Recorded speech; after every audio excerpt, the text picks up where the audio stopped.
परिचय। ऋतिक ने अपने और अपने दोस्त के लिए कॉफी बनाई। उसने 100 मिलीलीटर पानी, 2 चम्मच चीनी, 2 चम्मच कॉफी पाउडर और 100 मिलीलीटर दूध इस्तेमाल किया। अगर उसे 10 व्यक्तियों के लिए कॉफी बनानी हो तो हर सामग्री की कितनी मात्रा में आवश्यकता होगी? यदि हर सामग्री को 5 से गुणा करें तो वो 10 व्यक्तियों के लिए कॉफी बना सकता है। इसी तरह की स्थितियां हमारे सामने भी आती हैं, जिनमें हम देखते हैं कि एक की मात्रा में अंतर से दूसरे की मात्रा में अंतर पड़ता है। उदाहरण के लिए, अगर खरीदी गई किताबों की संख्या बढ़ती है तो उनकी कुल कीमत भी बढ़ जाती है। आप जितनी अधिक कसरत करते हैं उतने ही सुडौल हो जाते हैं। उद्देश्य। इस पाठ के अंत में आप निम्न करने में सक्षम हो जाएंगे: भिन्नता की अवधारणा पर चर्चा करना, समानुपात को परिभाषित करना, प्रत्यक्ष भिन्नता के अंतर्गत समस्याएं सुलझाना, विलोम अनुपात को पहचानना, विलोम अनुपात के अंतर्गत समस्याओं का मूल्यांकन करना। समानुपात। यदि 1 लीटर दूध की कीमत 9 रुपए है तो 5 लीटर दूध की कीमत क्या होगी? जवाब है 45 रुपए। इसी प्रकार हम 7 लीटर या 9 लीटर दूध की कीमत निकाल सकते हैं। यदि दूध के लीटर बढ़ते हैं तो कीमत भी इस तरह बढ़ती है कि अनुपात स्थिर रहता है।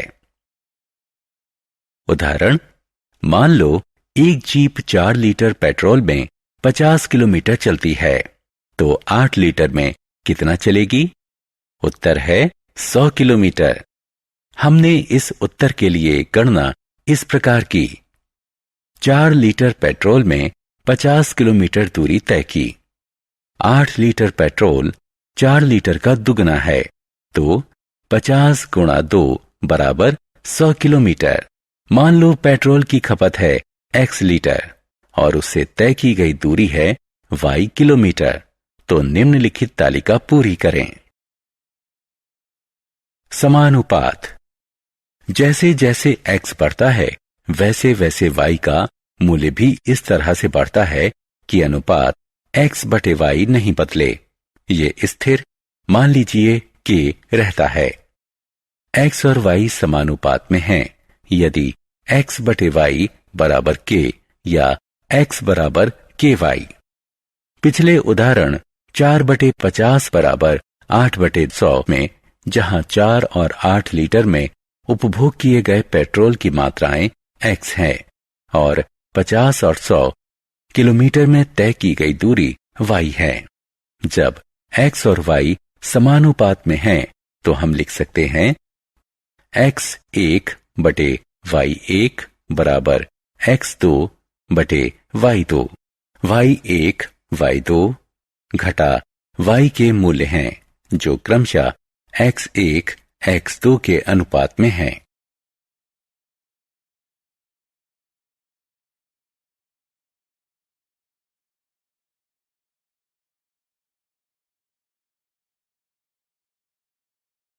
उदाहरण 2, 50 मीटर ऊंची एक मीनार की 35 मीटर लंबी परछाई पड़ती है, तो समान परिस्थितियों में उस प्रकाश स्तंभ की ऊंचाई क्या होगी जिसकी 45 मीटर लंबी परछाई पड़ती है? हल। मान लीजिए प्रकाश स्तंभ की ऊंचाई है x मीटर। हम तालिका बनाते हैं जैसे कि नीचे दिखाई गई है। ऊंचाई जितनी अधिक होगी परछाई उतनी ही लंबी होगी, इसलिए ये हुआ समानुपात। हम निम्नलिखित संबंध अपनाएंगे। प्रकाश स्तंभ की ऊंचाई है 64.2 मीटर। यह संबंध इस प्रकार लिखा जा सकता है: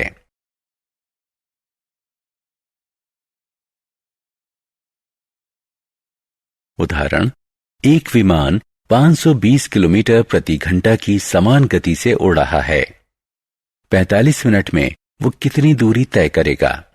500 किलोमीटर की दूरी तय करने में उसे कितना समय लगेगा? हल।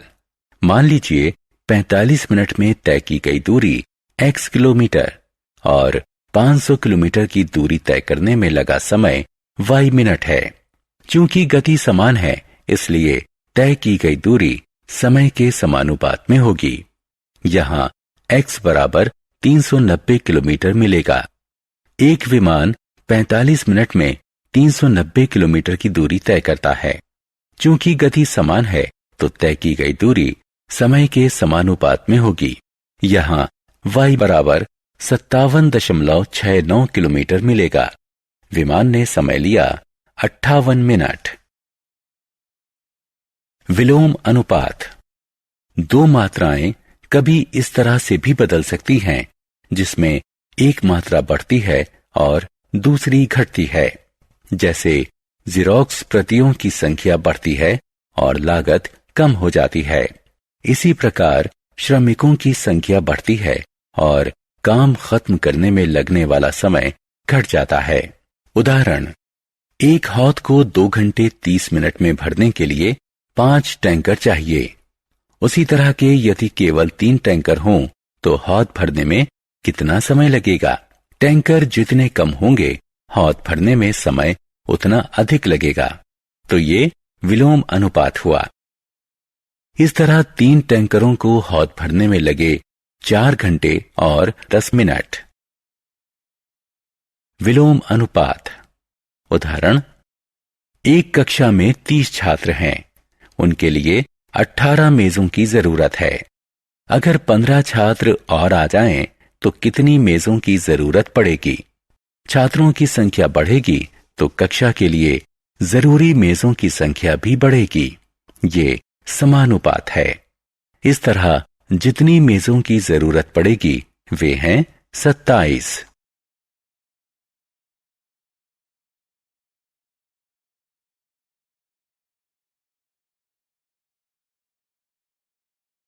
सारांश। आइए हमने जो कुछ सीखा है उसे संक्षेप में दोहराएं। अगर दो राशियां x और y इस तरह एक साथ बढ़ती घटती हैं कि उनके समकक्ष मूल्यों का अनुपात स्थिर रहे, तो वो समानुपात में मानी जाती हैं। अगर x बटा y बराबर k है, यहाँ k सम संख्या है, तो कहा जाएगा x और y समानुपात में बदलते हैं। ऐसे मामले में यदि y के मूल्य y1, y2 है, जो क्रमशः x की x1 और x2 के मूल्य के समकक्ष है, तो x1 बटा y1 बराबर x2 बटा y2।